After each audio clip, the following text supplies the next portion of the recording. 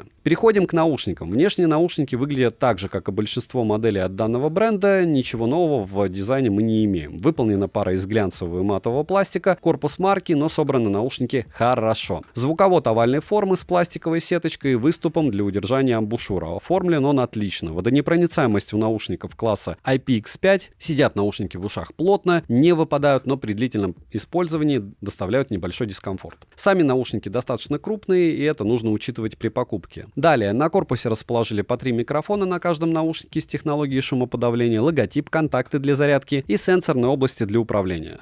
Микрофоны справляются со своей задачей достойно. Не сказал бы, что лучше или хуже, чем микрофоны у других ТВС-наушников в этой ценовой категории, но основное, что нужно сказать, так то, что их можно без проблем использовать для разговоров. Из команд на борту play, пауза, регулировка громкости, переключение треков, ответ, сброс вызова, вызов голосового ассистента и переключение между обычным режимом, режимом шумоподавления и режимом прозрачности. Управление удобное, настроить их возможность есть, на нажатие откликаются наушники отлично и быстро, но ложные срабатывания изредка проскакивают. Некоторые команды сопровождаются приятными системными звуками. Летим дальше. Оснащены наушники 11-мм динамическими драйверами и технологией Bass-Up. Частотный диапазон обыкновенный от 20 Гц до 20 кГц, а по кодекам есть AAC и SBC. Активное шумоподавление в данной модели до 45 дБ. ANC имеет ручную настройку с 5 уровнями шумоподавления, адаптивный режим, индивидуальный режим и ANC по 3 сценария использования. ANC хорошо убирает посторонний шум, ко всему белого шума с включенной данной функцией я не обнаружил. Настроено ANC хорошо, как и все его режимы. Разумеется, для кого-то будет удобнее использовать один режим, для кого-то другой. Но лично как по мне, двух основных режимов, таких как ручной и адаптивный, было бы более чем достаточно. Вместе с ANC P40i также поддерживают функцию прозрачности с двумя режимами, такими как полная прозрачность и режим речи. С включенной функцией прозрачности можно без проблем разговаривать с собеседником на улице, не снимая наушники. ANC как функция прозрачности могут работать даже с одним наушником, но настройка в данном случае недоступна. Для ANC функции прозрачности также есть еще технология защиты от шума ветра, что хорошо спасает в не особо радостную погоду. Далее, P40i поддерживают Google Fast Pair для удобного подключения к смартфону. Заряд наушников шторки на смартфоне отображается, по одному наушнике работают и переподключение бесшовное. Наушники автоматически подключаются после открытия крышки бокса к ранее сопряженному устройству. Далее, емкость аккумулятора бокса на минуту аж 800 мАч,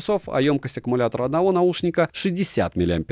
Полный цикл зарядки бокса занимает в среднем 2 часа 45 минут, что очень долго, мягко скажем, не быстро. Разумеется, неудивительно это, учитывая емкость аккумулятора. 800 мАч это очень большой аккум. Наушники же заряжаются за плюс-минус 1 час 10 минут. Бокс поддерживает беспроводную зарядку, что тоже является весомым плюсом. По автономности заявлены 12 часов автономной работы на одном заряде наушников и до 60 часов вместе с боксом без использования ANC и других функций. У меня отыграли наушники на 70% громкости по кодеку AAC без включенного ANC 9 часов 25 минут. Для полноценного использования здесь нужно установить приложение Soundcore. На главной странице с подключенными наушниками мы видим заряд бокса и наушников по отдельности, но не в процентах. Далее, помимо уже перечисленного выше, есть вкладка «Звуковые эффекты» с уже привычными для нас предустановками звучания. Также можно создать свои кастомные эквалайзеры или персонализировать стоковые, а для простой настройки есть функция Hear ID. Реализована данная функция хорошо, и после первой же настройки звук стал слегка объемнее и более подходящим под мои предпочтения. Далее, в приложении также есть два режима работы наушников. Это игровой режим и режим для просмотра фильмов. С игровым режимом недоступны звуковые эффекты, но с ним снижается задержка в играх. При включении режима для просмотра фильмов звуковые эффекты доступны. Сам режим отлично подходит для просмотра фильмов, роликов и даже для прослушивания музыки. Но лично мне звучание P40i без этого режима нравится больше. Тут все индивидуально. Из полезного можно отрегулировать безопасный уровень громкости, проверить прилегание наушников, включить-выключить тональные сигналы и уведомления о низком заряде, настроить автоматическое выключение, что отлично сохраняет заряд, добавить виджет на главный экран, включить-выключить мультипоинт до двух устройств и обновить прошивку. Летим дальше. Bluetooth-чип установлен в версии 5.3. Связь с устройством они держат хорошо, через одну стену они не отваливались, как и через две, да и на улице фризов я не наблюдал. Задержка на YouTube незаметна, что можно сказать и про задержку в играх. Звучание. Удобно, что звучание можно без проблем персонализировать, и на изменения данная пара откликается хорошо. В стоке же звучание хорошо сбалансированное, бас мощный, но при этом он не имеет лишний акцент. Середины имеют отличную проработку, а высокие звучат приятно и выразительно. В стоке по звуку, как по мне, не хватает объема. Вокал как мужской, так и женский дается данной модели без особого труда, инструментал различим, особенно с включенным режимом кино. Из минусов: нет датчиков приближения, не отображается заряд в процентах. Наушники довольно крупные, нужно примерять. И напоминаю, что примеры задержки и микрофонов смотрим в полноценных обзорах по ссылке в описании. Резюмирую, Anker Soundcore P40i не имеют какой-то суперский дизайн, как у Anker Soundcore, у большинства моделей, которые выглядят плюс-минус так же. А вот что действительно заслуживает внимания, так это хороший звук. Возможность персонализации его, шикарное время автономной работы, обширный функционал и полезные добавления. Он на втором месте только по той причине, что в трешку его купить тяжело. А вот первое место Realme Buds T310, и у них там этих тэшек очень много, пусть даже с не таким очуменным звуком, можно приобрести в 2 раза дешевле, то есть за 1500 и еще дешевле. В продаже у них есть только белая и черная расцветка данной модели. В комплекте мы имеем бокс, наушники, кабель для зарядки, комплект неплохих амбушюр и краткое руководство. Вес бокса 32,6 грамма, а вес одного наушника 4,3 грамма. Дизайн бокса обыкновенный, выглядит он неплохо и довольно аккуратно. Выполнен он из матового тактильно приятного пластика, но материал довольно скользкий. В плане сборки вопросов нет. Бокс не крупный, в кармане он много места не занимает. На корпусе расположили LED-индикатор и надпись Realme и разъем Type-C. Открыть одной рукой бокс можно без проблем, шарнир пластиковый, крышка в открытом состоянии фиксируется. Ко всему люфту крышки практически отсутствует. Извлекать наушники довольно удобно, крышка не мешается, хлопок при закрытии бокса звонкий, но не громкий. Если попытаться вытряхнуть наушники с закрытой крышкой бокса, то они не вылетят, а с открытой крышкой бокса вылетают. Но приходится прилагать немало усилий. Переходим к наушникам. Большая часть корпуса наушников изготовлена из такого же матового пластика, как и бокс, а внутренняя часть наушников глянцевая. Стыковочные швы заметны, но собрана данная пара неплохо. Звуковод же овальной формы с выступом для удержания амбушюры и обыкновенной сеточкой. Водонепроницаемость, как всегда, только у наушников. Рейтинг защиты IP55. В плане посадки T310 лично для меня удобные. Даже после длительного прослушивания музыки наушники не доставляют дискомфорт. Во время пробежки или любой другой активности они не выпадают, за что плюс. Из ушей выпирают не сильно, пассивная шумоизоляция средняя, выглядят они не броско. Далее, на корпусе расположили 2 контакта для зарядки, 6 микрофонов в общей сумме с технологией шумоподавления и сенсорные панели, которые обозначены небольшими углублениями с глянцевой поверхностью в верхних частях ножек. Микрофоны справляются обыкновенно, ничего сверхъестественного нет. Из тапов на борту плей-паузы, переключение треков, вызов голосового помощника, ответ сброса вызова, включение игрового режима, регулировка громкости и переключение между режимами шумоподавления. Одиночного тапа нету. На тапы наушники откликаются корректно и довольно быстро. Персонализировать управление можно, но использовать все команды сразу нельзя. И так дела обстоят и в более дорогих моделях наушников от Realme. Команды сопровождаются системными звуками, озвучкой женским голосом на английском языке. Далее. Realme Buds T310 оснащены драйверами на 12,4 мм по кодекам на борту AAC и SBC. Плюс за наличие гибридного активного шумоподавления до 46 дБ с 3 режимами работы и функцией шумоподавления ветра. Плюс за то, что шумоподавление хоть и не такое сильное, как в новинках линейки Air от Realme, но настроено оно плюс-минус так же хорошо. Функция прозрачности имеет усиление голоса и шумоподавление ветра, не снимая наушники, разговаривать с собеседником возможно, что очень даже хорошо. Удобно, что обе функции могут работать даже с одним наушником. Далее, заряд наушников в шторке отображается, по одному наушники работают и переподключаются они бесшовно. Наушники автоматически подключаются после открытия крышки бокса с ранее сопряженным устройством. Ко всему, данная пара поддерживает функцию Google Fast Pair и полноценный мультипоинт до 2 устройств. Датчиков автоматической паузы не завезли, что неудивительно, в данной ценовой категории. Полный цикл зарядки бокса и наушников занимает 2 часа 10 минут. Наушники от бокса заряжаются за 1 час 5 минут. Беспроводной зарядки у бокса нет. По заявлению производителя, данная пара может прослужить 40 часов вместе с боксом, если слушать музыку на 50% громкости по кодеку AAC. И 9 часов используют только наушники. По моим тестам, данная пара с кодеком AAC на громкости около 65% со стоковым звучанием без технологии ANC прожили 7 часов 55 минут, а с боксом в среднем выходит 32 часа. 10 минут зарядки наушников от бокса дают еще 1,5 часа работы в тех же условиях. Realme Buds T310 работает в паре с приложением Realme Link. В приложении на стартовой странице мы видим заряд наушников в процентах по отдельности, как и заряд бокса, регулировку шумоподавления, функцию динамическое аудио с быстрой регулировкой низких, средних и высоких частот ползунком по 10-ступенчатой шкале. Работает данная функция хорошо, и за то, что ее добавили, огромный плюс. Далее можно обнаружить 4 звуковых эффекта: серенада, оригинальный звук, чистые басы и глубокий бас. Плюс есть 6-полосный кастомный эквалайзер, их можно добавлять до 3 штук. На эквалайзер данная пара откликается неплохо. T310 также поддерживает технологию пространственного аудио, но без отслеживания положения головы. Слушать музыку с ней я не советую, но для фильмов или игр в целом даже неплохо. Кроме уже перечисленного, в приложении можно найти иконку для перехода к настройкам Dolby Atmos, если ваш смартфон поддерживает данную технологию. Режим Mind Fine, обыкновенный набор белого шума, игровой режим для снижения задержки, проверка прилегания наушников и функция для поиска смартфона через наушники. Обновить ПО через приложение можно. Далее, Bluetooth версии 5.4 через одну стену, как и через две стены, наушники от смартфона не отваливались, но на улице изредка проскакивали фризы. С включенным игровым режимом задержка на YouTube незаметна, как, к слову, и в играх, за что плюс, но минимальной она не является. Звучание, запас громкости есть. Мне лично достаточно 65-75% громкости для комфортного прослушивания музыки на улице без ANC. Высокие звучат приятно, но им не хватает выразительности. Середина проработана неплохо, бас средней по мощности и не особо глубокий. Напоминаю, что подкрутить звучание возможность есть. В общей картине звук хороший и однозначно качественный, с учетом цены, функционала и остальных факторов. Для прослушивания музыки на работе, во время тренировки, на прогулке или еще где-либо T310 отличный выбор. Из минусов: неполноценное сенсорное управление, есть легкий белый шум с включенной технологией ANC. Резюмирую, Realme Buds T310, как по мне, отличный выбор за подобную стоимость, с учетом возможностей, автономности и звучания. Повторяюсь, каждая модель из этого топа хороший выбор до 3000 рублей. Прошу также написать, какие наушники в этой ценовой категории, по вашему мнению, заслуживают внимания в комментариях. Огромное спасибо всем за просмотр. И напоминаю, что все примеры задержки микрофонов и отзывы пользователей, кто уже купил, чаще всего в комментариях под обзорами по ссылке в описании. Резюмировать я бы хотел довольно просто. Вот смотрите, если в часах еще можно хоть как-то поизвращаться, то есть там где-то GPS завели, в беспроводных наушниках стагнация уровня процентов в 100.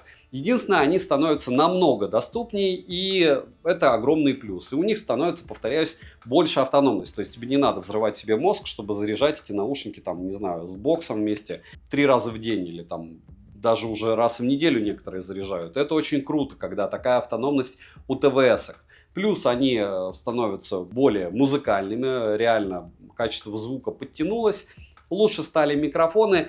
И есть ли смысл, допустим, между Buds Air 5 и Buds Air 6 почти разницы нету. Приобретать, если у вас старые наушники новые, нет смысла. Если у вас, допустим, T110, допустим, были, вот сейчас T310 были на первом месте, они обычно торгуются по 1400. Как раз не забудьте, повторяюсь, подписаться на ТГ скидок. Сейчас у нас распродажа идет. Она постоянно идет, если честно.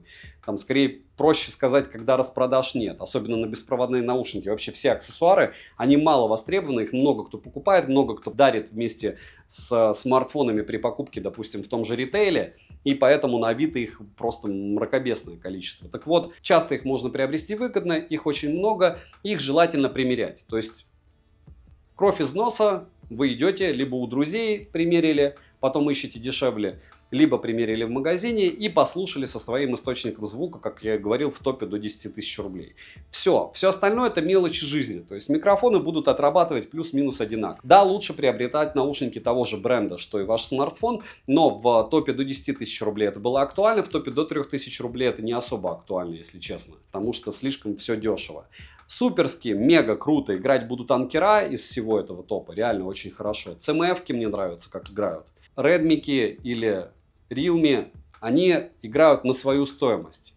QCY очень неплохо часто играет. И по поводу браков и всего остального у QCY, допустим, я не встречал проблем с возвратом средств, если какие-то проблемы с их ушами. Приходите на стрим, буду консультировать. Не забывайте подписаться на телеграм-канал Взаимопомощи. Нас там 19 тысяч человек, уже скоро, я чувствую, 20 будет.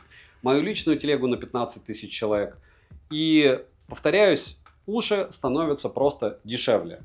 Примеряем, слушаем, делаем выбор и ходим с ними до упора, потому что ничего нового, если вы не собираетесь покупать наушники с кодеками высокой четкости супер брендов, и там уже король голый, то есть вам будет просто казаться, что они там в 5 раз лучше играют, хотя по факту вы, покупая наушники за 3000 рублей, те же P40i, получите плюс-минус тот же звук, как в наушниках за 40 тысяч рублей беспроводных. Но про это вам никто не расскажет. Если в процентном соотношении по качеству звука оценивать, ну не знаю, там, шире сцена будет, бас чуть глубже и чуть лучше будет на эквалайзер топовые наушники откликаться. Вполне возможно, микрофоны будут лучше работать. И все-таки у каких-нибудь самсунгов есть свои кодеки высокой четкости.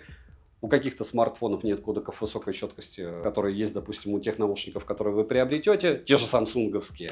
В общем, все это сложно только когда дороже. А когда дешевле, вот то, что вы видели сегодня, когда есть кодек высокой четкости у наушников, то тогда надо подбирать. Если нет кодека высокой четкости, вам по большому счету не особо важно, к какому смартфону вы будете. Не все наушники нормально работают с Bluetooth от компьютеров и ноутбуков. Про это читайте отдельно в форумах. И это все исключительно индивидуально. Всем девайсам в топе от меня лично однозначно да. Пишите в комментах, на что бы вы еще хотели увидеть обзор. И приходите на стрим, сегодня обсудим. Надеюсь, что я сегодня его проведу. Что лучше приобретать. Подписывайтесь на канал с колоколом. Добра и удачи вам, дорогие друзья.